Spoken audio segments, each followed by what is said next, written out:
पश्चिम बंगाल का सियासी समर दिन पर दिन तीक्ष्ण होता जा रहा है।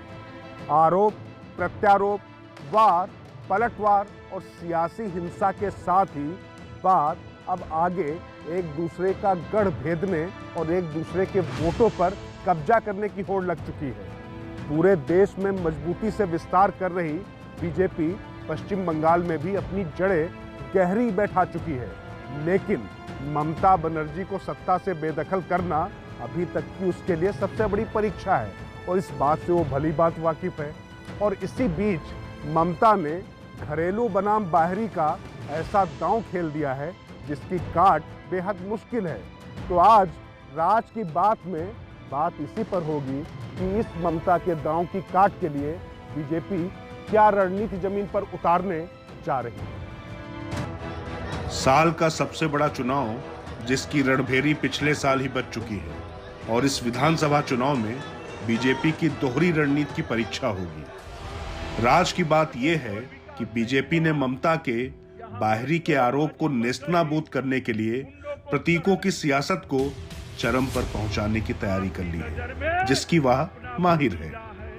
साथ ही उसने हर विधानसभा क्षेत्र से ममता के घरेलू होने के दावे को तोड़ने के लिए भी अपनी रणनीति मैदान पर उतार दी है। हमारे धर्मটাকে ভুলিয়ে দিচ্ছে। হিন্দু ধর্ম তারা জানে না। হিন্দু ধর্ম জানতে গেলে বিবেকানন্দকে ছবিতে মালা দিলে হবে না, তাকে অন্তর দিয়ে জানতে হবে, রামকৃষ্ণকে জানতে হবে, সারদা মাকে জানতে হবে, মা তারাকে জানতে হবে, কঙ্কাল তারা জানতে হবে, ফুলগুলা জানতে হবে, বক্রেশ্বর জানতে হবে, নরকেশ্বরী জানতে হবে, অধরচাপড়ি জানতে হবে, তারকেশ্বর জানতে হবে, জয়পুর জানতে হবে, বেলুড় জানতে হবে, দক্ষিণেশ্বর জানতে হবে, কালীঘাট জানতে হবে। মনে রাখবেন, it is not that easy. प्रतीकों पर, सियासत पर पहली राज की बात यह है कि बीजेपी कांग्रेस पर आजमाए गए फार्मूले के तहत ही ममता बनर्जी के खिलाफ भी बढ़त बनाने की कोशिश कर रही है। इस फार्मूले के तहत पश्चिम बंगाल के गौरव रहे महान व्यक्तित्वों और नेताओं पर बीजेपी कार्यक्रम आयोजित कर रही है और इसके तहत ही जो ममता बनर्जी ने चक्रव्यूह गढ़ा है सांस्कृतिक मोर्चे पर, उसको भेदने की कोशिश भी। अपनी इस रणनीति के तहत पश्चिम बंगाल के दो सबसे बड़े विचारक और आंदोलनकारी स्वामी विवेकानंद और सुभाष चंद्र बोस के नाम पर कई कार्यक्रम आयोजित करने की तैयारी कर रही है। 12 जनवरी को स्वामी विवेकानंद जयंती को बीजेपी इस कड़ी में बड़े पैमाने पर मनाने जा रही है। गृह मंत्री अमित शाह का अगला बंगाल दौरा उसी दिन शुरू हो सकता है। इसके साथ ही 23 जनवरी को नेताजी सुभाष चंद्र बोस की जयंती भी मनाई जाएगी, जिसमें खुद पीएम नरेंद्र मोदी जाएंगे।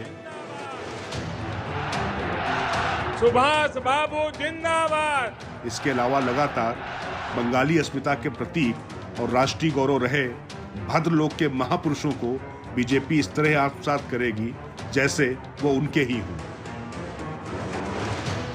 बताना जरूरी है कि सरदार पटेल, अंबेडकर से लेकर महात्मा गांधी तक को बीजेपी ने कांग्रेस की विरासत से निकालकर अपने से जोड़ने में सफलता पाई है। इसी तरह पश्चिम बंगाल में बंगाली महानुभावों पर होने वाले कार्यक्रमों में भाजपा के बड़े राष्ट्रीय नेता भी हिस्सा लेंगे।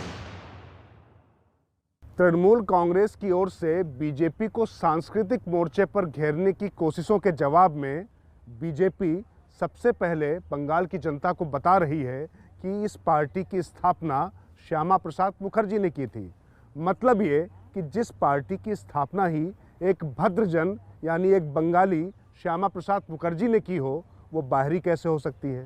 साथ ही संघ के प्रातः स्मरणीय में विवेकानंद से लेकर नेताजी सुभाष चंद्र बोस तक शामिल हैं और गुरुदेव रविंद्रनाथ टैगोर भी हैं, तो ऐसे में ये पार्टी बाहरी कैसे हो सकती है। इसी के तहत ममता बनर्जी की बोलपुर पद यात्रा के दौरान लगातार सांस्कृतिक कार्यक्रम भी चलते रहे। यहाँ जहां बांग्ला गीतों और नृत्य नाटिकाओं का मंचन किया गया, वहीं राज्य की मुख्यमंत्री ममता बनर्जी ने भाजपा पर यह आरोप लगाया कि वह राज्य की सांस्कृतिक विरासत और सौहार्द को बिगाड़ना चाहती है। इसकी वजह यह है कि उन्हें पश्चिम बंगाल की सभ्यता की जानकारी नहीं है।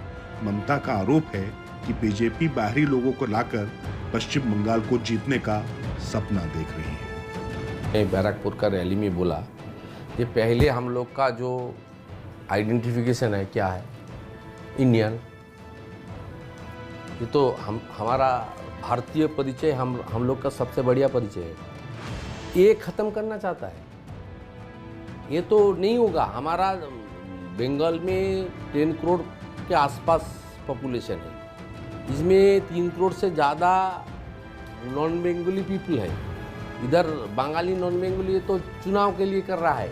तृणमूल कांग्रेस के इस आरोप के बाद भाजपा ने सांस्कृतिक मोर्चे पर भी तृणमूल कांग्रेस को घेरने का प्रयास करते हुए राज्य के प्रमुख विचारक और प्रसिद्ध नेताओं के जन्म दिवस और शहादत दिवस पर कार्यक्रम ज्यादा शिद्दत के साथ आयोजित करने की रणनीति बनाई है। राष्ट्रगान के रचयिता और कालजयी कवि व बंगाली अस्मिता के शिखर पुरुष गुरुदेव रविन्द्रनाथ टैगोर पर भी बीजेपी लगातार कार्यक्रम कर रही है। इतना ही नहीं, किन्हीं भी कारणों से पीएम नरेंद्र मोदी की बढ़ती दाढ़ी के बाद टैगोर की छवि भी उनके व्यक्तित्व में आ रही है।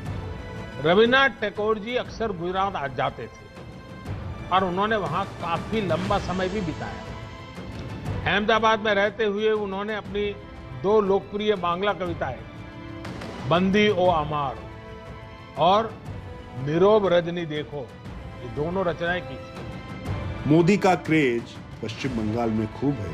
ये लोकसभा चुनाव के नतीजे ही नहीं बल्कि उनके कार्यक्रमों में उमड़ने वाली भीड़ देखकर भी समझा जा सकता है। दूसरी राज की बात ये कि प्रतीकों पर अपना दावा ठोकने और उन्हें आत्मसात करने के साथ साथ ही बीजेपी हर विधानसभा क्षेत्र में भी ममता को जवाब दे रही है। इसके तहत तृणमूल कांग्रेस से हर उस प्रभावशाली शख्स को बीजेपी में लाने की कोशिश की जा रही है।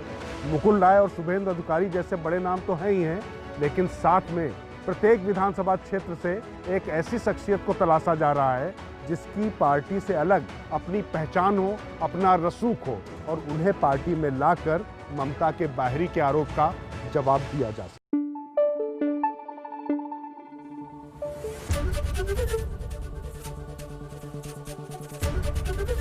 एबीपी न्यूज आपको रखे आगे।